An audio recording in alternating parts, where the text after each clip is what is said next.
বাংলার মাটি বাবা সাহেব আম্বেদকরকে উপহার দিয়েছেন, তাই বারবার প্রণাম জানাই এই মাটিকে। আজ আমার আলোচ্য বিষয় ভারত ভাগ এবং বাংলা ভাগের কিছু কথা। কেউ কেউ বলেন এই কথা মুসলমানরা নাকি ভারত ভাগের জন্য দায়ী। কারা কতখানি দায়ী আমরা অতি সামান্যভাবে আমরা যদি পর্যালোচনা করি, আমাদের যে ইতিহাস, যে রেকর্ড, যদি মিথ্যা কথা না বলে, প্রাক স্বাধীনতা পর্বে আমাদের কোন অঞ্চলে লোক সংখ্যা, কোন ধর্মের মানুষ কেমন ছিল, একটু পয়েন্ট বাই পয়েন্ট আমি বলি। তপশিলি সহ হিন্দু জনসংখ্যার শতকরা হার বাংলায় ছিল 41.5 এবং মুসলমানদের ছিল 54, পাঞ্জাব 26.5 এবং মুসলিম ছিল 57, সিন্ধু 27.1, মুসলিম ছিল 70.7, বেলুচিস্তান শিডিউল কাস্ট এবং হিন্দু 08 অর্থাৎ অনলি 8% এবং মুসলিম 87.5%।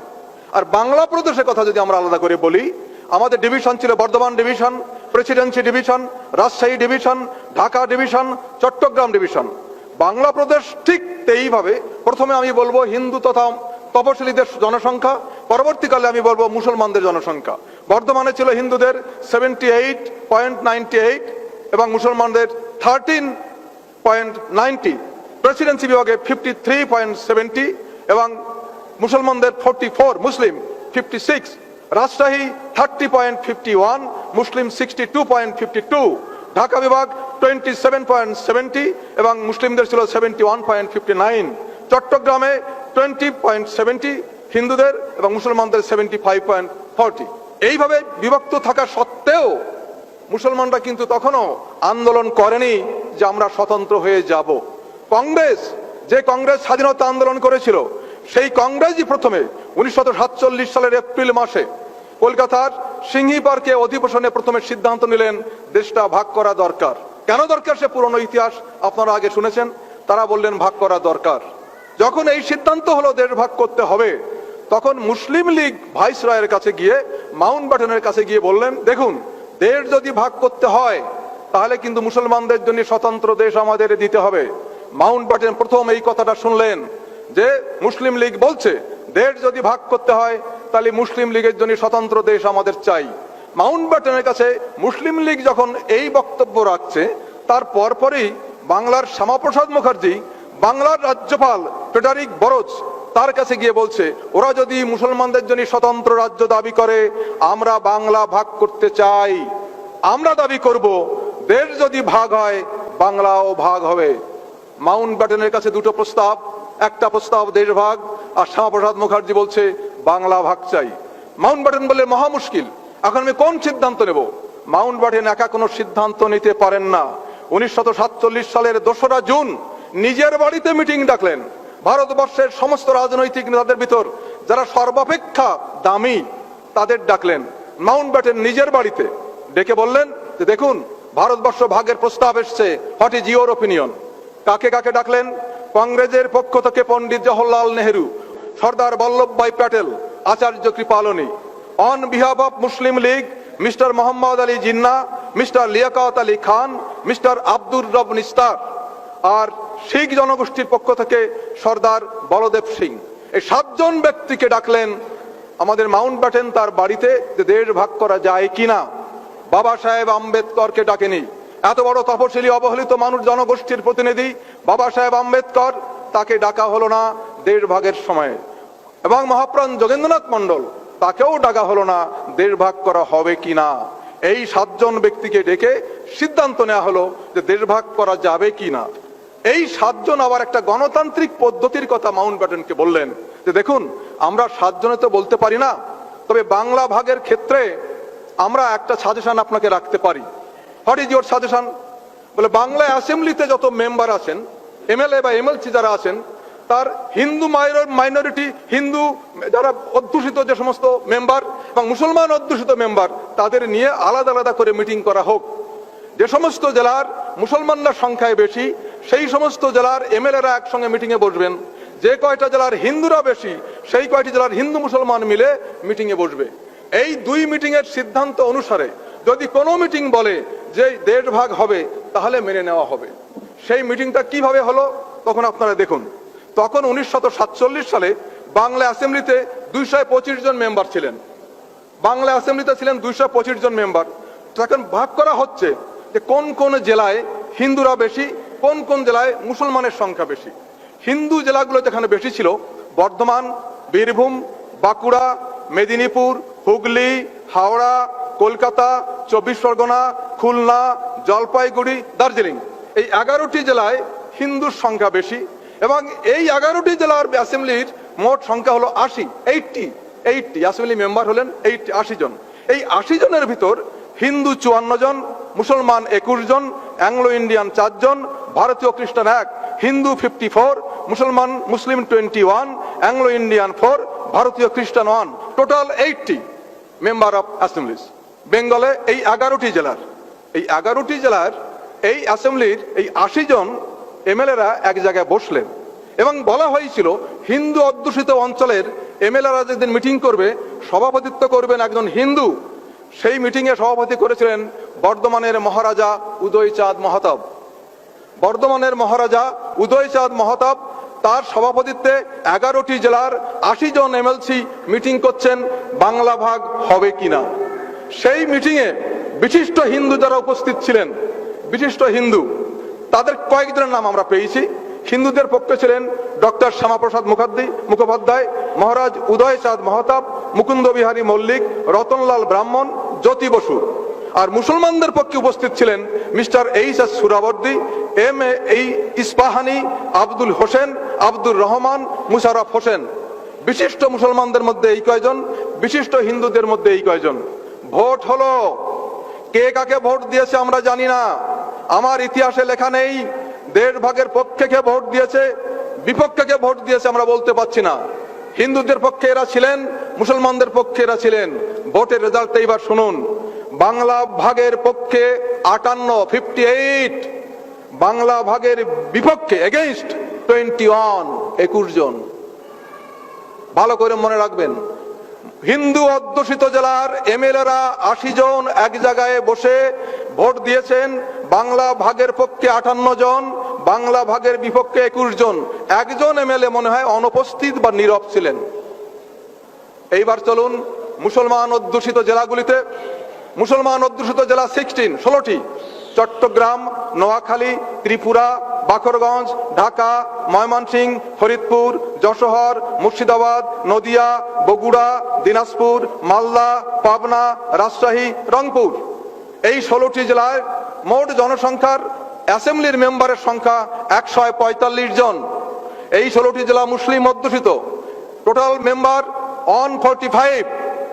সেই টোটাল মেম্বারের ভিতরে মুসলিম 103, হিন্দু 41, ইন্ডিয়ান খ্রিস্টান 1, মুসলমান 103 জন, হিন্দু 41 জন, ভারতীয় খ্রিস্টান 1 জন, টোটাল 145 জন।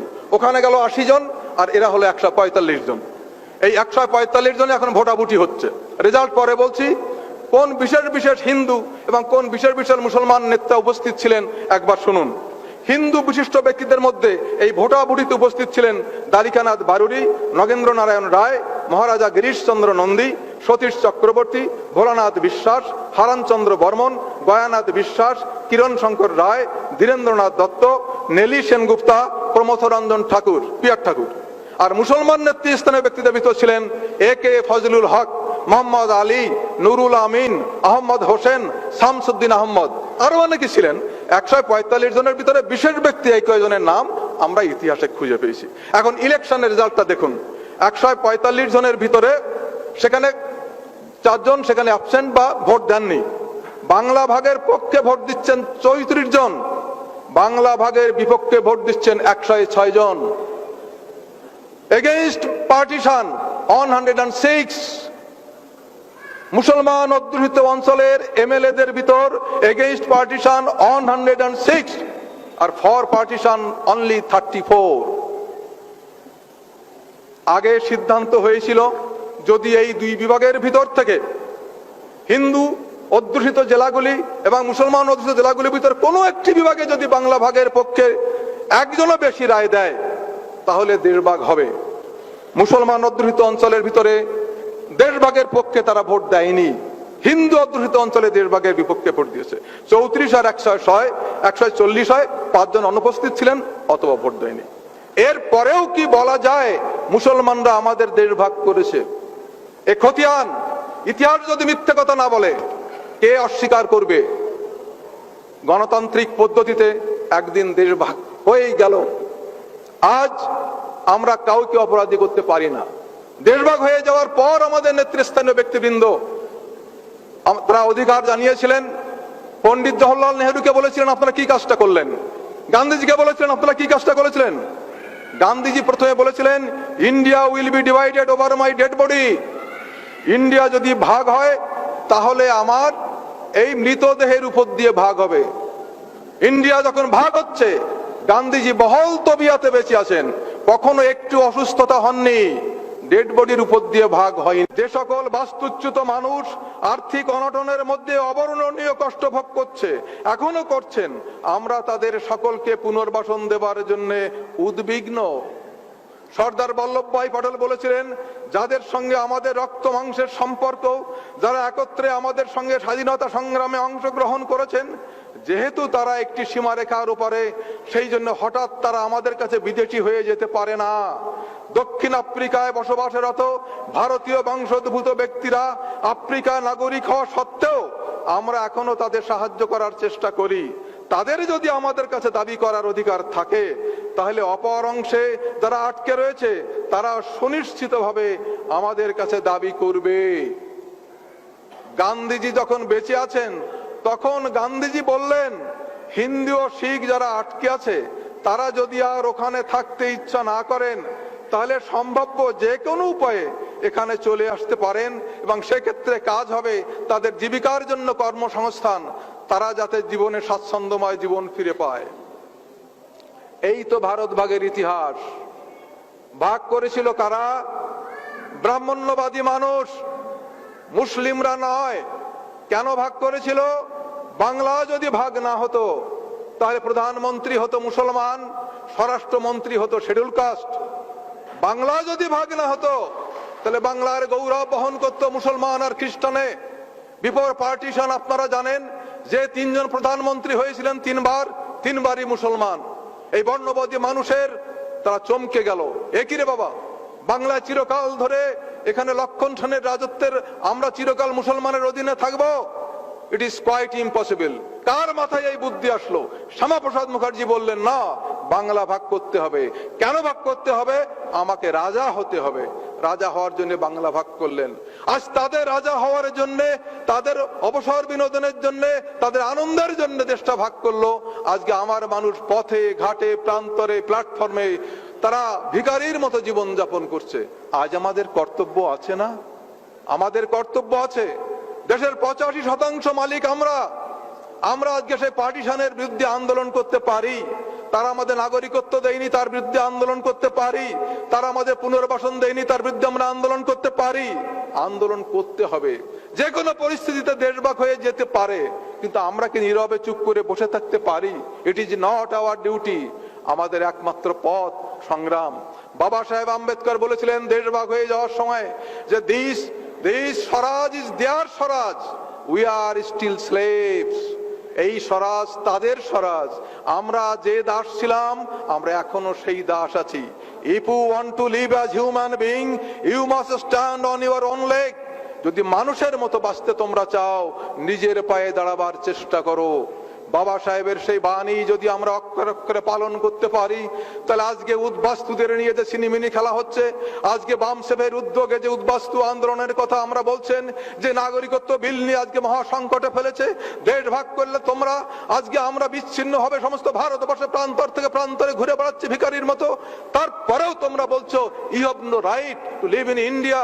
ভারতবর্ষে বাস করা তোমাদের কোনো অধিকার নেই, because you have no citizenship. What is this? কে দেশ ভাগ করেছিল? তার উদ্যোগে দেশ ভাগ করেছিল। কে চাইছে সিটিজেনশিপ? কি অধিকার আছে তোমার সিটিজেনশিপ চাওয়ার? আমরা আজকে দাবি করতে পারি না? পারি। তার জন্য সংগ্রাম, জীবনপণ সংগ্রাম। ভারতবর্ষের এই পার্লামেন্টের ভিতরে 1/4 মেম্বার, আমার প্রতিনিধি। ওই অ্যাসেম্বলি আইনসভার ভিতরে 1/4 মানুষ আমার। তারা কথা বলে না, কোন রাজনৈতিক দলের থেকে তাদের আমরা পাঠিয়েছি? কেন তারা কথা বলে না? এই রাজ্যসভায় পাশ হয়ে গেল নাগরিকত্ব বিল, একজন এমএলএ এমপি পদত্যাগ করেনি। কি জন্য তাদের আমরা পাঠিয়েছি? What is their duty? আমাদের এখন নিজস্ব প্রতিনিধি নিজেদের পছন্দ করতে হবে, স্বতন্ত্র আন্দোলন গড়ে তুলতে হবে। যে মানুষটা পার্লামেন্টে গিয়ে কথা বলতে পারে, যে মানুষটা অ্যাসেম্বলিতে গিয়ে কথা বলতে পারে, প্রতিরোধ করতে পারে, বিক্ষোভ করতে পারে, আন্দোলন করতে পারে, সংগ্রাম করে অধিকার আদায় করতে পারে, সেই মানুষটাকে আমরা পার্লামেন্টে পাঠাবো। অন্য কাউকে পাঠাতে আমরা চাই না। আমরা ভিক্ষাবৃত্তি করতে রাজি আছি না। আপনারা সাবধান হন। Political power, capture the political পাওয়ার। বাবা সাহেব কি বলেছেন? মহারাষ্ট্রে এসেছি, বাবা সাহেব ছাড়া কোনো কথা নেই। Capture the political power for your emancipation. যদি এই জাতি রক্ত মাংসে তেজ বীর্য থেকে থাকে, আসুন সবাই সংগ্রামে ঝাঁপিয়ে পড়ি। আমাদের হারিয়ে যাওয়া অধিকার আমরা যে কোনো মূল্যে আমরা উদ্ধার করলো বাবা সাহেবের প্রচেষ্টায় এবং সাংগঠনিক শক্তিতে। আমাদের হারিয়ে যাওয়া অধিকার, আমরা মানুষের মতো বাঁচতে চাই। কেননা ভারতবর্ষের বৃহত্তম সংখ্যক নাগরিক আমরা কেন ভৃত্য হয়ে থাকবো? 15 জন মানুষ আমাদের কেন শাসন এবং শোষণ করবে 85 জন মানুষকে? অতএব আসুন আমরা সাংগঠনিকভাবে আন্দোলন শুরু করি। সেই আন্দোলনের পরিপ্রেক্ষিতে উদ্বাস্তু সমস্যা, তপশিলি সমস্যা, মূল নিবাসী সমস্যা, সমস্ত সমস্যার সমাধান হয়ে যাবে। জয় ভীম, জয় ভারত।